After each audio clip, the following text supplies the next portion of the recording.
I do see a lot of friends coming in. Great, great.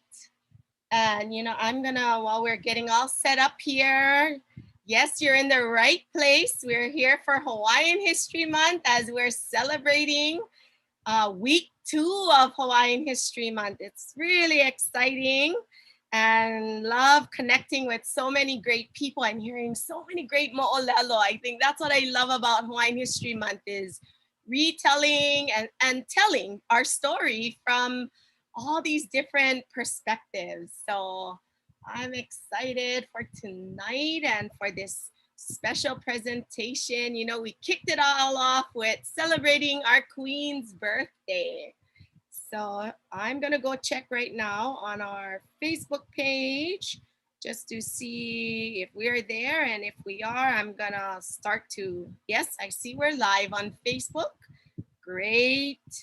And our community is starting to join in. So aloha, everybody. Aloha to our Facebook ohana, to our Zoom ohana. And I've been hearing some people say Zooey. Guys have heard that word before? Zooey means Zoom plus hui, like a group of people. That's like, I'm seeing more people use that as a way to make it be fun, So they said, hey, I'll meet you on Zooey at 9 a.m. So it's really cute because, people are creating new words and having fun, right? I think that's another thing that we're all learning through these times is it's so important to have fun, to enjoy our time together and to bring your ohana. So I hope those of you that are joining us are really are calling all your friends, and I'm trying to see if I can share the live here on Facebook so that I can invite all my friends to come on in. And so if you are joining us on Facebook, okay, oulu, click on that share button. Please click on that share button because that helps for us to call all our friends. Helemai, paani pu. And, come, let's just have some fun together. And let's ho'olohe me ka pepeao. Let's listen with our ears. And, we have a wonderful story, ho'olu Lāhui. And, we'll tell you more about what this story is all about. Great. So I'm seeing so many people join us here on Facebook. Awesome. And thank you everybody for clicking on that share button. Oh, aloha in maile lauli'i me kaleo. Let us know where you guys are tuning in from. We love honoring your aina. So maybe in the Zoom chat or maybe even on your Facebook, let us know what part of the world, because we know we've been having people from all over the world tune into our events, our virtual events. So let us know. I see friends like Julie, Charmaine, Spencer. Oh, great. We have friends joining us from Kapolei, from Hilo. Kehao is joining us from Mililani, the island of Mililani. Yeah, having fun. I love it. I love it. And I'm joining in from Hanapepe, Kauai. I see Suli is joining us from Utah. Aloha Suli, and he's our Hawaii Pono'i Foundation president and one of our partners that's really helping to make this all happen and bring this to our friends. Ashlyn is joining us. Spencer is saying aloha from Melbourne, Australia. And as we're almost getting ready to start, I really want to send some pule and some prayers for rain, for all of our friends in California, in Oregon, and just different parts of the world that's dealing with these fires. We even had a brush fire here on Kauai near the Salt Pond area. So we really need some rain, and so yeah, we're sending some good aloha out to our friends. I see Charmaine from Provo, Utah. Yes, I'm in Portland, Oregon. Aloha, Rob. Yes, we do need the rain. He's saying thanks. We need that rain. Oh, back on our Facebook, I see some aloha from Maui, from Los Angeles, Alia Manu, West Hollywood. Great. Whoa, we're getting a really nice audience here and community, you know, and yeah, feel free to engage in the chat. I even see a friend from Iapana. Aloha e Tomoko tuning in from Iapana from Japan. Great. Marianne Elizabeth is tuning in from New York. Oh, and yes, today is 9/11. So, you know, kind of like our theme of this week, which is Maipuina. We really been talking a lot about the Maipuina of our history here in Hawaii. But, you know, there was so much that happened on this date as well. So we want to also send our aloha out to all of the ohana, yeah, from that day. Yeah, and then Rob is also saying, hard to believe that Iniki was 28 years ago today as well. So many things happening. Okay, so it looks like Wakanika Hola, which means we're right on time. And yes, you're in the right place. Again, welcome to Hawaiian History Month. And today we will be doing a reading it was written by Victoria Nalani Kneubuhl. And I'm gonna stop my sharing now and bring on our friends, especially Sammy Choi, who's been working really hard to coordinate this week. Let's see. Aloha, Sammy. Aloha and welcome everybody back to the second event of our Ha'imo'olelo week and another way of telling Kanaka Maoli stories. So are we starting out? Okay.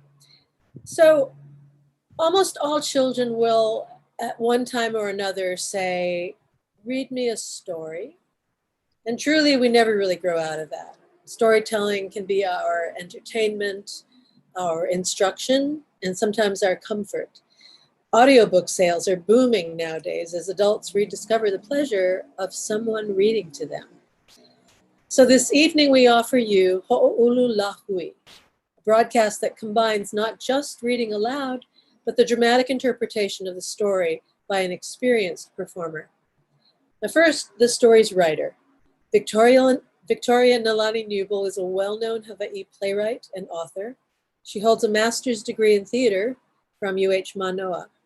Her plays have been performed here in Hawaii, the continental US, Britain, and Asia. And some of her plays have been collected in an anthology, Hawaii Nei Island Plays, published by the UH Press. She's also a mystery novelist with a 3-novel series currently published. Kneubuhl has written and produced for Biography Hawaii, public television series, and she's received the Hawaii Award for Literature and the Elliott Cades Award for Literature too. In a PBS interview, she said, one of the things that I really want people to know who are from the islands or the Pacific is that our stories are so worth telling. If you write something that is heartfelt and genuine, you are leaving a gift for your community. Our reader today is Nyla Fujii-Babb, who has been a professional storyteller, artistic director, voiceover talent, teacher, and actor for over 30 years here. A retired librarian, Nyla is also adjunct faculty for the Graduate School of Library and Information Sciences at the UH of Manoa. She's appeared on stage with Kumakuhua Theater, Honolulu Theater for Youth, the Maui Arts and Cultural Center, and the Hawaii Pono'i Coalition's annual Mai Puina performances. She's been a featured teller at several mainland story festivals. Now, Ho'oulu Lāhui is a short story set in roughly the 2050s in a thriving, independent Hawaiian nation called Keapuni Hou Hawaii, roughly the new kingdom of Hawaii. This story is a work of speculative fiction. Now, this results when a writer explores the what if of a situation. What if this or that happened? What if the world were this way or that? It can include fantasy, science fiction, literary fiction. However, speculative fiction always relates to the world we live in today. The Handmaid's Tale writer, Margaret Atwood, says it's about things that really could happen, but hadn't completely happened when the authors wrote the book. Another writer, Lindsay Manuso, says we might define speculative fiction as it relates to the world we know and live in today. These narratives are not set in our world today. That world doesn't yet exist. Yet. Kneubuhl's short story is set in a speculative future when the Kanaka Maoli population has increased and flourished. Exactly how this was accomplished is the pivotal plot point, one that has directly impacted the main character and involves the science of population control and expansion. The story touches on scientific manipulation, governmental deception, and finally, how individuals may heal and resolve trauma. And now, settle back and listen to Nyla Fujii-Babb read Oulu Lāhui. Mahalo.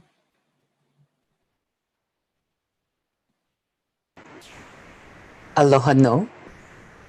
Mahalo nui. At dawn, the chanting called Kahikina out of sleep. She sat up and parted the bedroom curtain from her upstairs window. No, she wasn't dreaming. He was still there. Only the wooden gate separated him from the stone path which led up to her door. But she knew he would never come across unless she chanted back to him with her kahea, welcoming him in the formal and polite way of their ancestors. Unless she did so, the flimsy wooden gate might just as well have been a 40-foot moat swimming with sharks and poisonous water snakes. She could see him clearly, his white hair, his tall figure against the voluminous morning, his vibrant breath rising in his chest and falling out through his voice in rich, dark tones. Anger pricked at the back of her neck. What the hell does he expect? Her thoughts came fast and loud. 3 days and he's still out there thinking I might welcome him in. Why should I? I don't know him. I don't even want to know him. Let him wait. Let him wait forever or go back to where he came from. It's all too ludicrous. Kahekina sat at the edge of the bed, swinging her feet in opposite circles, and stared at the floor. She stood up, grabbed her robe from the chair, and shuffled downstairs to the kitchen. While she waited for the water to boil, she brushed out her long, dark hair with its streaks of white running through it like messy pinstripes. She thought about taking the pill, the gene therapy pill that would keep her hair its natural color forever. She'd already surrendered to the same kind of treatment for aging skin, but Kahikina wanted the gray in her hair. She liked having a sign that announced the kind of maturity she felt she'd earned after 67 years of living. She braided up the variegated tresses, twirled them around, and secured them with a wooden hair pick carved in the shape of a lizard at the back of her neck. The man at the gate began chanting about Papa and Vakea. Papa, the Earth Mother, and Vakea, the Sky Father, progenitors of the Hawaiian race. Kahikina listened and for a minute mused over his version.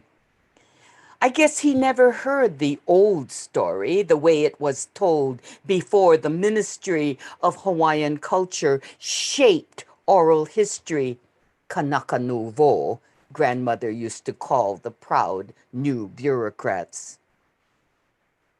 But I remember hearing a different story from Grandma's lips, alone, in secret. And don't tell Mommy, she always said. That was Kahikina's first year in school, the year 2021, when Keaupuni-Hou Hawaii, the new Hawaiian nation, was only 10 years old. She used to think her grandmother made up that story. It was certainly different from the one she learned in school. Now, it all made sense. Yes, there was a great darkness. And in that darkness, there were great shadows. And in the shadows, dirty hands sealed secret deals without the knowledge or consent of those whose lives their plans would splinter. His chanting was closing, and Kahikina could almost feel the calling of his life breath, like the smoke of a genie spiraling back into the bottle. Yes, she thought, he has a voice. Kahikina knew she must have met him at some time in her life. He's about her age and looks full-blooded, Kanaka Maoli Piha. All the families met every year at the council when she was growing up. They were only a handful by then. At the time the new nation was formed, pure Hawaiians had dwindled to 300 men, women, and children. The first sovereign parliament set aside the best land for them, subsidizing their housing, provided educational benefits, job counseling, training, and complete medical care. The medical programs were the most intensive. They conducted bi-yearly physical examinations, monitoring diet, weight, exercise every month on a compulsory basis until age 18, when the program became voluntary. However, almost all the other benefits required voluntary participation in the medical programs, so the routine continued. They checked everything: eyes, ears, lungs, blood, heart, piss, everything, all the time. They must have watched her for a long time. It didn't seem so strange then. She'd grown up being treated like an extraordinary bird of a rare and endangered species. All of them were subjected to poking and prodding, but as if in return, they were always given the best, always an honored place at ceremonies, always invited to every national event and to an endless series of public occasions. Kahikina remembered how she hated going out in public when she was a child. Visitors to Hawaii had somehow come to believe that it brought good luck to touch a pure Hawaiian. She hated strangers always grabbing at her, trying to touch her hair, her clothes, even her feet. She hated it. She looked out at the man again through the kitchen curtains. He must remember those things. He must know how she valued privacy. Maybe he was the Kapuahi boy, she thought, the one from Ni'ihau. The family was tall and slender that way. Why won't he just go home?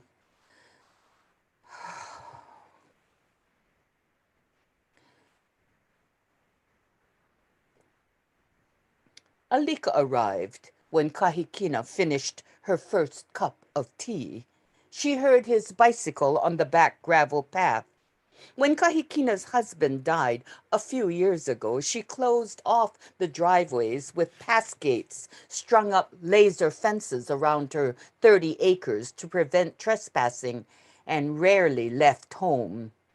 She couldn't figure out how the man got through without a pass card. Alika didn't have one. He was programmed on voice security. Kahikina thought about calling the police and having the man removed. But what if it really was him? How could she be sure? She couldn't bear more publicity, more exposure, more invasion. She asked Alika to speak to him again. He doesn't want to talk, Auntie. He said he's waiting for you to greet him. He trespasses on my property uninvited and expects me to welcome him? It's not his fault, Auntie. Kahekina guessed that Alika thought it was the man, the one she'd read about. And was it her imagination, or did Alika say the word auntie with a hint of mockery?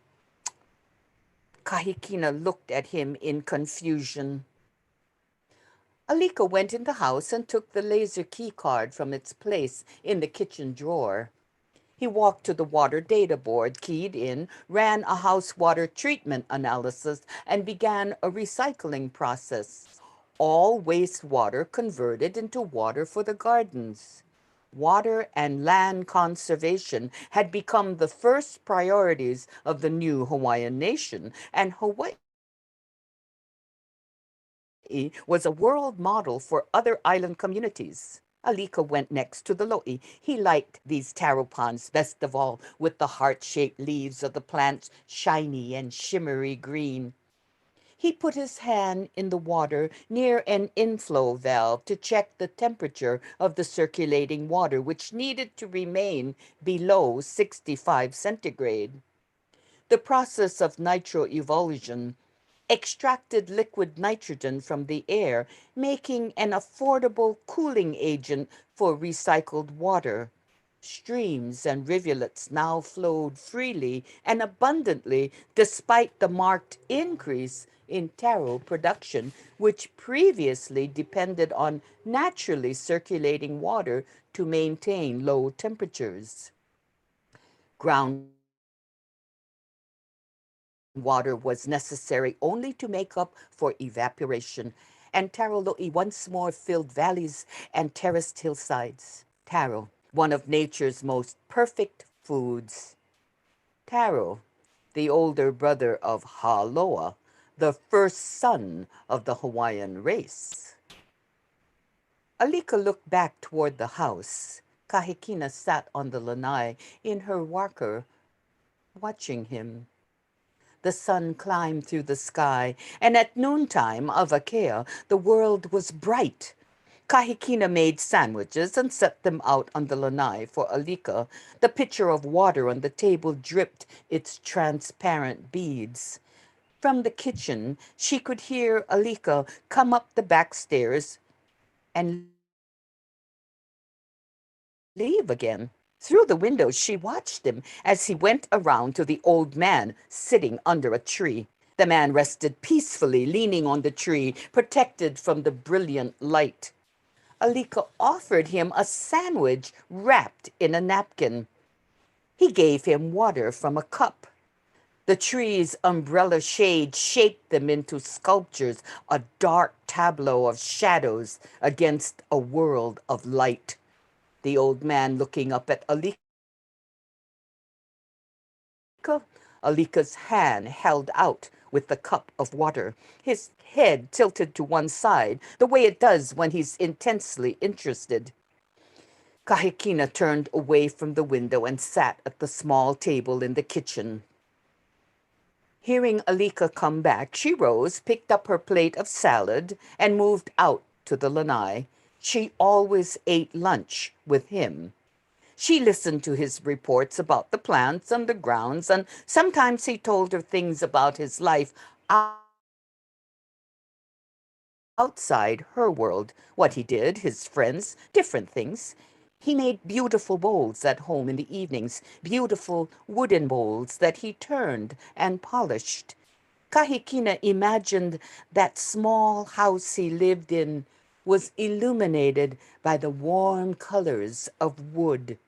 She saw bowls like dark amber hanging from the ceilings, set up on shelves and windowsills, filling up his world with the essence of trees, with the hearts of the trees, making him strong. Alika has the heart of a tree, she thought, growing sturdy and full of life. On this day, they ate in silence until Kahikina finished. She looked at him and felt a pang of quick, sharp hurt. Why did you feed him? As soon as the words left her mouth, she knew they were wrong, wrong words gone out, not to be taken back. Alika stopped. He put down the cool glass he was about to drink from. He took a second to look at her, making sure their eyes met. His head tilted slowly to the right, and his voice was soft and silken. I do the same for you, Auntie, he said quietly. Kahikina stood up, her face hot and flushed. She grabbed her bowl and vanished into the house, slamming the screen door. She couldn't tell what he meant. Was he rubbing it in, she asked herself, or am I just being oversensitive and vulnerable, seeing it everywhere? Why shouldn't I see it everywhere? God damn it!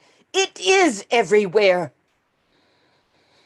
At the sink, while rinsing out the bowl, she let the cold water run on her hands.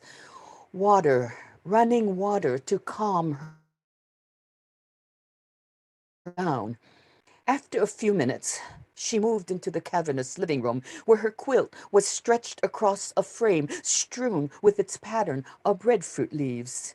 She sat, breathed deeply, and took up the needle, moving it and out, in and out, quilting a pattern of lines that emanated out from the applique like like waves around our islands, Grandma used to say.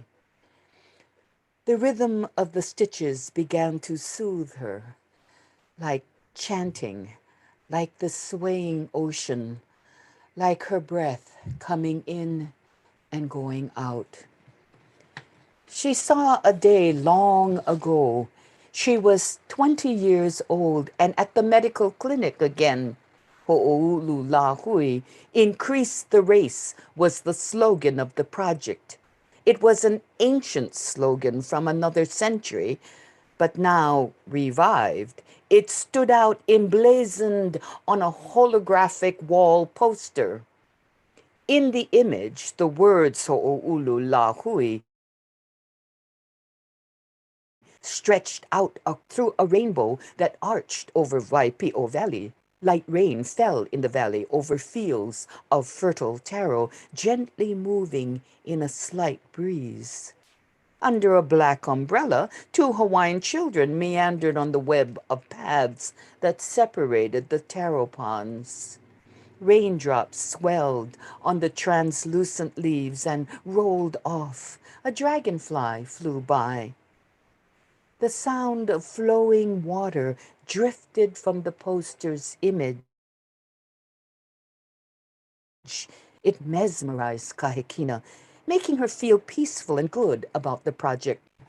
Dr. Haulani Hai entered the room. She had been Kahikina's kahuola, her personal caregiver, since Kahikina was about 8 years old. Her dynamic and comforting presence gave Kahikina an immediate and almost childlike sense of security. Dr. Hai had cared for Kahikina during all her childhood illnesses. She had seen her through a difficult depression when Kahikina's mother had died, when anger and fear nearly swallowed her. I think of it as an act of true aloha to those who can't have children. Dr. Hai Hai's voice began with sincere compassion, just as in ancient times when people gave their children to others to be lovingly raised. And of course, this project is confined to those couples in which one of the partners is of Hawaiian ancestry. The doctor brought out some papers, one of which had some population data on Hawaiians. As you know, due to pollutants in the air, chemicals in our food, and a general increase in human stress levels by the early 21st century, infertility among the general population became a real problem. It was the same for Hawaiians as a group. We now estimate that over 50% of our couples are unable to conceive. What studies show is that while many women are able to successfully carry a child after conception has taken place, the chances for successful fertilization in many couples is slim due to low sperm count or defective ovum. In vitro fertilization is so successful, now we can offer couples the chance to have a child of part Hawaiian ancestry, a child whose chances of growing up to be able to successfully reproduce are greater because of selectively screened fertilization. Basically, we are trying to strengthen and increase the race while giving deserving couples the child they really want. Do you understand? Yes, Kahekina had read all about the problem of infertility.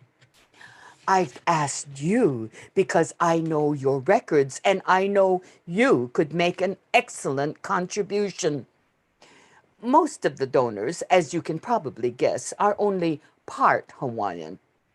Being a full blooded Hawaiian, your participation would be a great gift to the future. How will you? I mean, how does it? Kahikina didn't quite know the exact words for her question. How will it work? Dr. Hai Hai smiled her reassuring smile.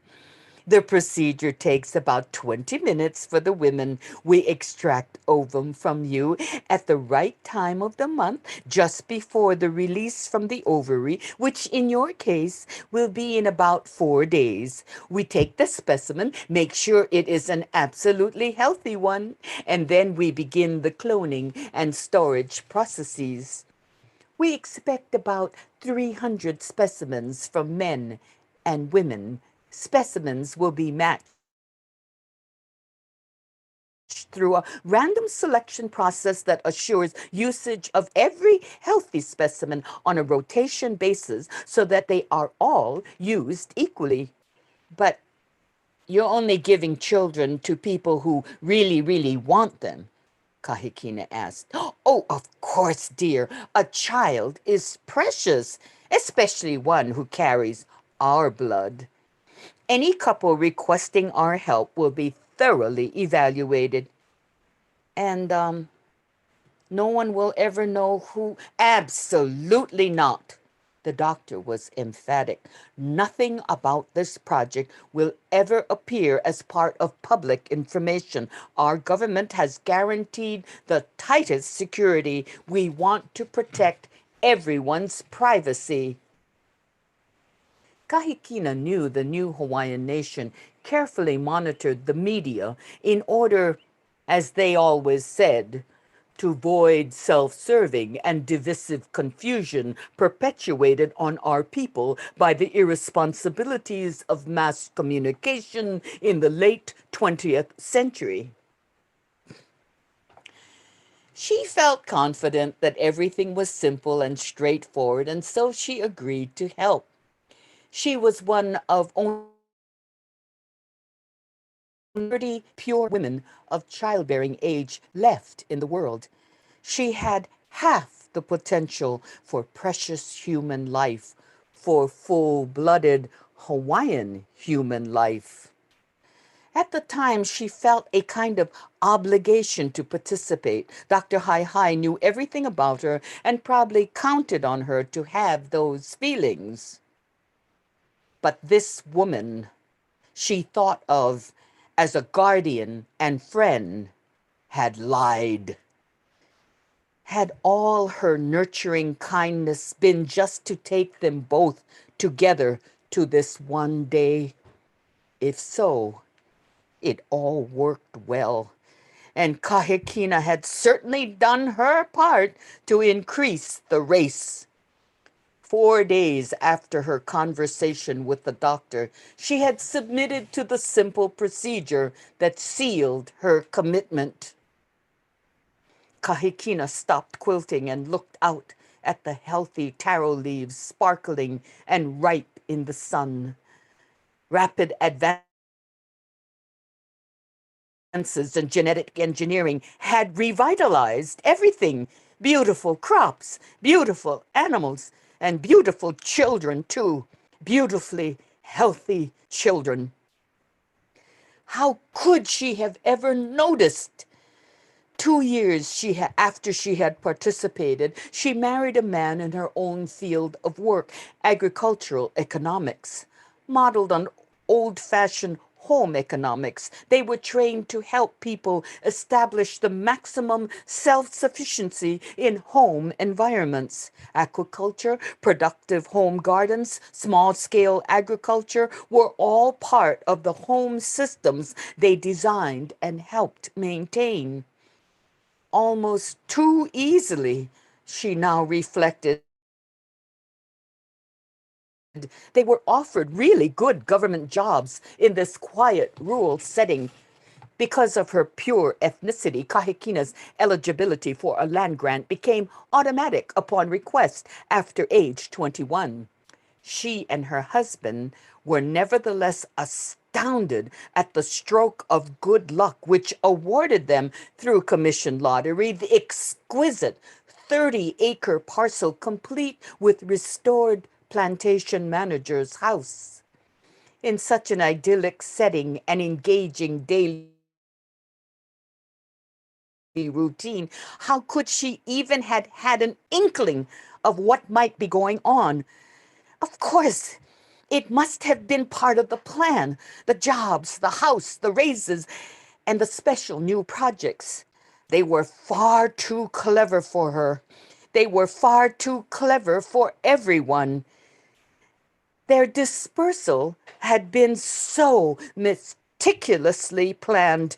Everyone and everything so carefully monitored for all these years that no one ever suspected anything.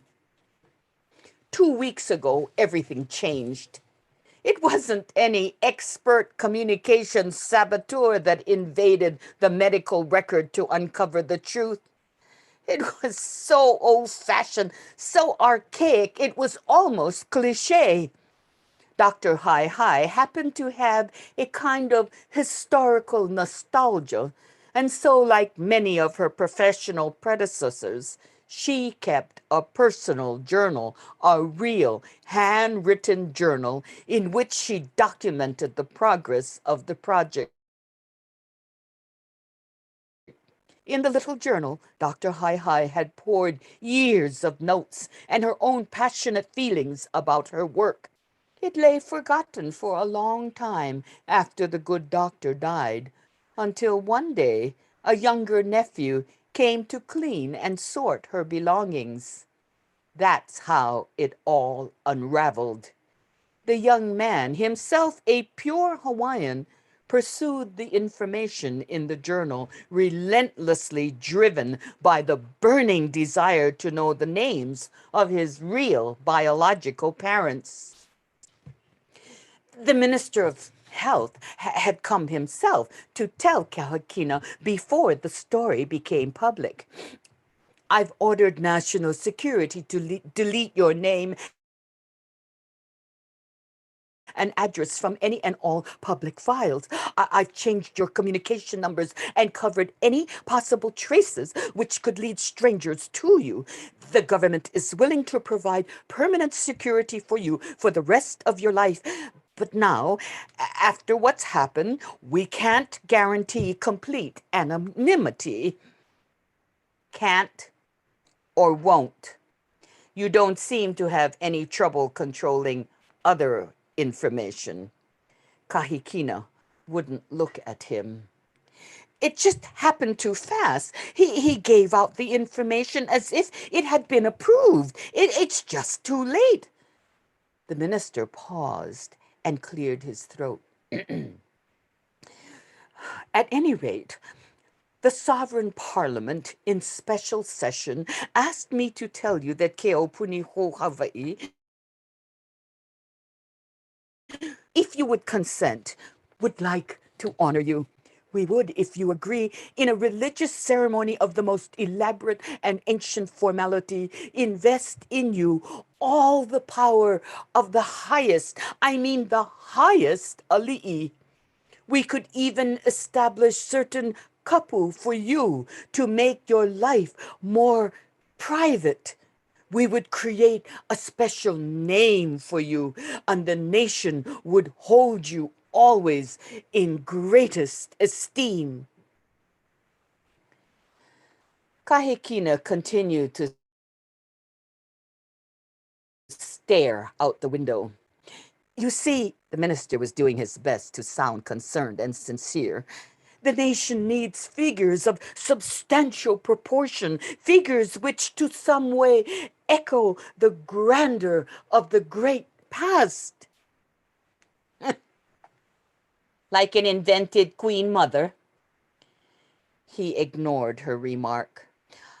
I know you need time to think this all over. It must be quite a shock to find that your family is so big. I think I understand how you might feel. Kahikina turned to him with a stare so cold he couldn't disengage from it. Oh, I don't think so. Her voice was steel. I don't think you will ever know how I feel. The minister left hurriedly, saying he would contact her soon. And then, 2 days later, this man. She shook her head at the thought. This man at the gate. Kahikina stopped to rethread her needle. Instead of selection on a rotation basis, they had simply chosen 2 donations of the very best. One male and one female, both of them from pure Hawaiians. First, they were cloned for grooming purposes. They removed all unhealthy traits. They altered them to withstand inbreeding. They combed through the strands of DNA, searching and removing all defects until they were perfect. They engineered, strengthened, and activated enough genetic traits from each ancestral pool to produce an infinite variety of looks. Then they cloned them again, not once, but hundreds, maybe thousands of times. In hundreds of sterile dishes, they were joined. She, Kahekina, had been joined to a man that she did not even know, a man made as perfect as herself, and thousands of pure Hawaiian children came into the world. Oh, they didn't come all at once, but were properly spaced and placed to avoid arousing suspicion. The race didn't die. It began to flourish. Ho'ulu Lāhui.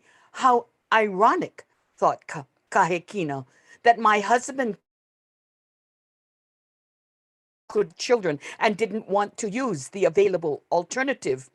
How ironic that my one disappointment in life was that I never had any of my own. She sighed and lost herself in a sea of stitches. Kahikina didn't know if minutes or hours had passed before she saw Alika standing in the door with the afternoon sun behind him. In a touching gesture, he removed his hat and nervously fingered it. "Don't stand there looking at me like that. Come inside and sit." She said it kindly. Alika sat in his favorite chair, just a little away from the one her husband always used to sit in.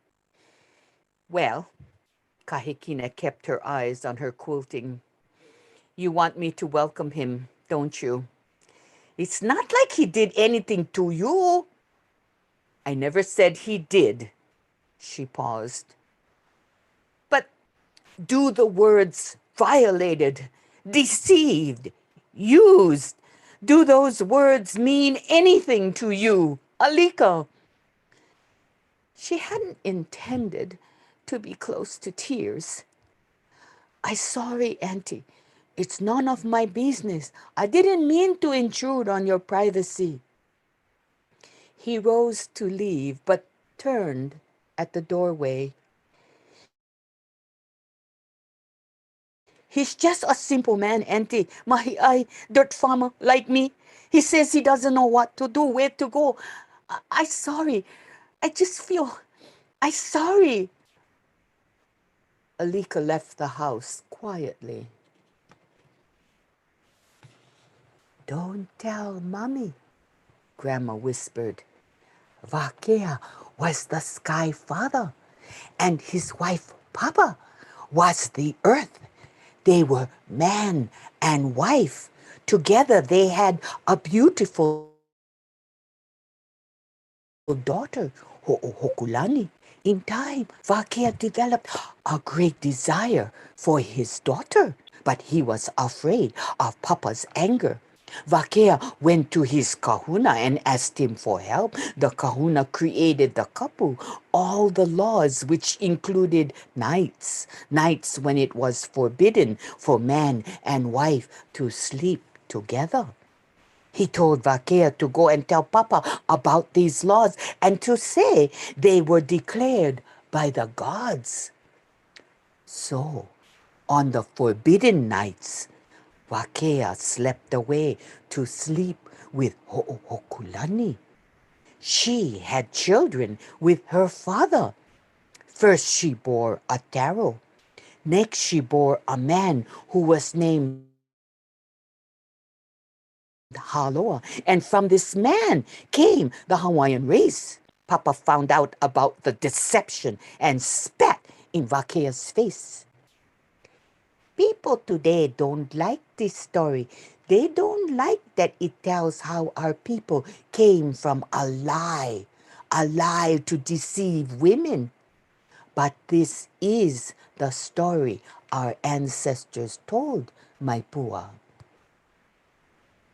Kahikina continued quilting until the old clock chimed 4. She stretched out her legs and rubbed them before Then she went to the kitchen to pour the iced tea. She poured one for herself and one for Alika, just like she did every afternoon, except when the weather was chilly and she made hot tea instead. She started out to the table on the porch, and through the screen door, she saw Alika in the lo'i, cleaning something out of the water. He looked far away and golden in the sunshine. She remembered the first day he came to work, a shy boy, so eager to please. Now he was grown up and old enough to have a family of his own. The thought that he might have been one of them was too painful to be anything but a brief stab in her consciousness. Suddenly, the big house seemed very quiet and empty, just a big wooden frame yawning and creaking and growing old. Would it have been different if children had run through it? She thought of a house full of children laughing and playing, leaving trails of crumbs and toys and clothes, filling up the big emptiness of the house. Alika examined the leaves of different stalks in the Lāhui. When he moved the larger leaves at certain angles, glistening water droplets sparkled and flashed in the sunlight like a signaling mirror. He saw her on the porch and began to come toward her. He has a nice way of moving, she told herself. Quiet, sure, and strong. But he doesn't really understand. He'll never understand what it's like to be forced, have it all forced on you, forced to spawn a race against your will, without your knowledge, to be like a hole, a big gaping hole in the heavens through which thousands of offspring pour. Not one or two, not 5 or 6, but thousands. Elements are missing here. Vital, aching, human elements, motherhood, pleasure, the feel of tiny feet and the closeness of small, clinging limbs, the intoxicating smell of your flesh made flesh. Alika reached the porch and sat. Kahikina poured his tea into the glass. Yes, she saw. Genetic manipulation had made everything strong and beautiful, including the children. But Alika, in all his beauty, could not touch this dark and wide emptiness. No one could.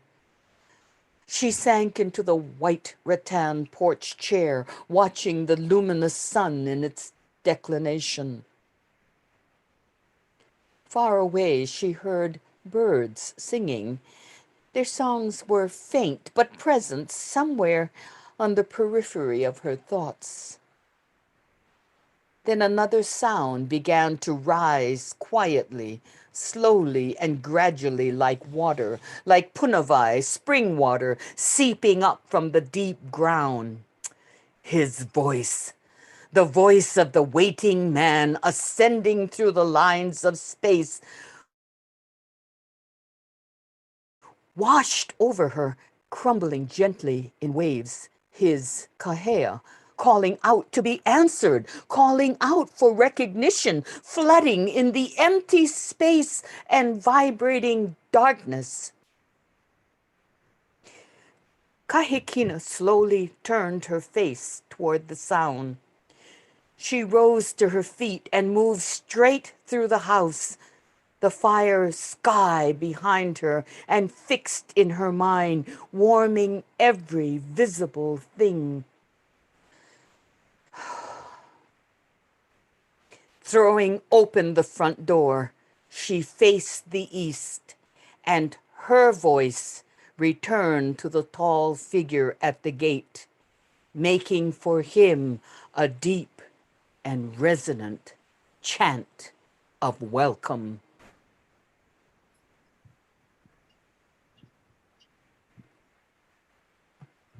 Mahalo.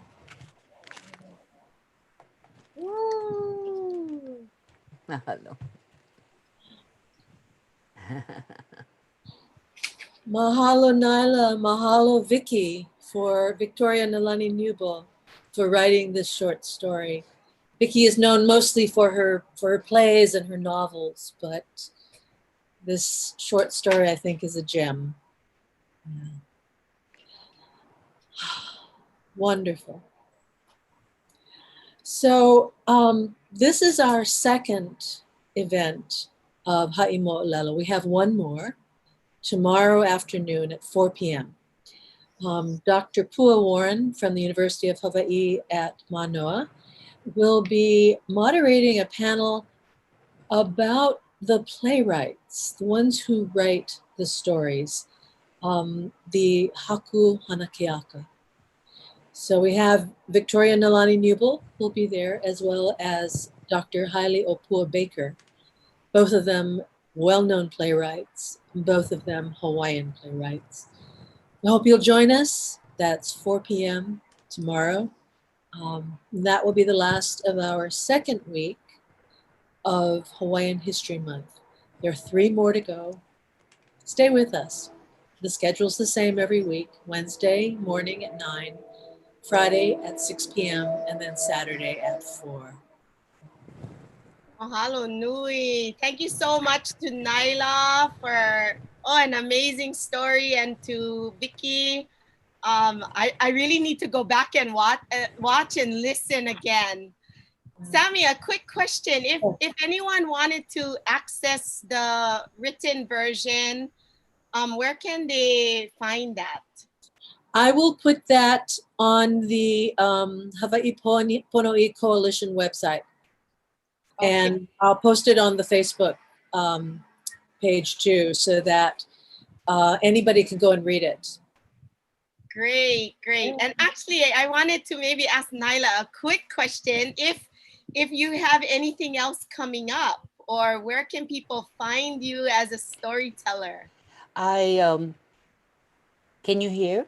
I am employed by the statewide cultural extension program for the Outreach College of the University of Hawaii. I have a whole week of 4 days of programs coming up in 2 weeks. You can find information if you write to CS Info, that's community service. So CS Info at Hawaii EDU, and you can see what programs are coming up for the university. Great, great. Thank you so much. You're very welcome. So we just have a few more slides here as we wrap it up. We hope you enjoyed tonight's program. And again, come back and join us tomorrow at 4 p.m. A big mahalo nui to all of our partners that really help us make this possible, and to all of our cross-posting partners as well. So a mahalo to Kamehameha Schools, to the Office of Hawaiian Affairs, the Friends of Iolani Palace, Kanaio Kana, Oiwi TV, Council for Native Hawaiian Advancement, Lili'uokalani Trust, Namea Hawaii, Pu'uhonua Society, the UH Manoa Hawaii Nui Akea School of Hawaiian Knowledge, UH Manoa John A. Burns School of Medicine, Department of Native Hawaiian Health, Papa'ola Lokahi, Hawaii Youth Opera Chorus, Kahulileo Le'a, Pam Omidyar, and Noah Webster Aluli Foundation. Again, stay connected with us through our social media platforms on Facebook, on Instagram, and on Twitter. And of course, more information can be found on our website, hawaiianhistorymonth.org. Aloha, everyone. Aloha. Aloha.